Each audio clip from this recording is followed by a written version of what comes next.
Here's a quick look at the Mafex number 161 Superman from The Dark Knight Returns, along with some background on this interpretation of the Big Blue Boy Scout. The Dark Knight Returns is undoubtedly one of the most influential comics in the history of the Caped Crusader. Frank Miller served as writer and artist, and it shows in every aspect of the story.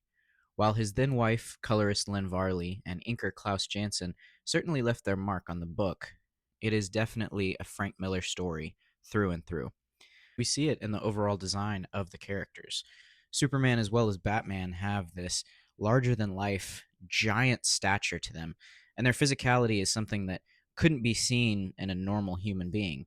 It's definitely more of an expressionist look for the characters. Mafex does an incredible job of interpreting this in a three-dimensional object. Frank Miller's artwork was nothing if not inconsistent. From panel to panel, his designs would change and shift to fit the story he was telling at the moment he was telling it.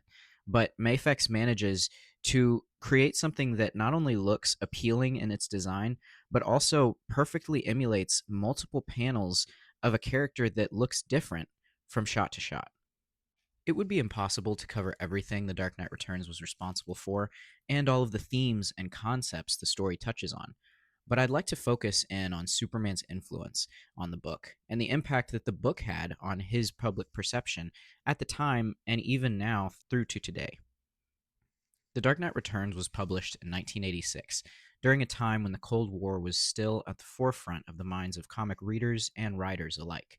Because of this, Superman loses a lot of the nuances to his character, being treated more like a physical embodiment of the government's disapproval of Batman's reappearance. That, of course, isn't to say that Frank Miller wrote Superman poorly. It's just that this was not a mainline story. It was meant to reinvent the Batman character as something more in line with what we see today after decades of goofy and lighthearted representations. We do still see classic aspects of Superman show through. In fact, one of his first acts in the costume is him stopping a nuclear missile in flight, saving millions of people. But Clark is first and foremost an antagonistic force to Bruce's unstoppable crusade. Almost immediately after that nuclear blast, Clark is dispatched to Gotham to bring down the Bat. Still not fully recovered, he does as he's told and is subsequently beaten by Bruce in a battlesuit purpose-built to stop him, along with a kryptonite arrow fired by Green Arrow. Mafex does a great job of capturing that iconic scene with their own kryptonite arrow.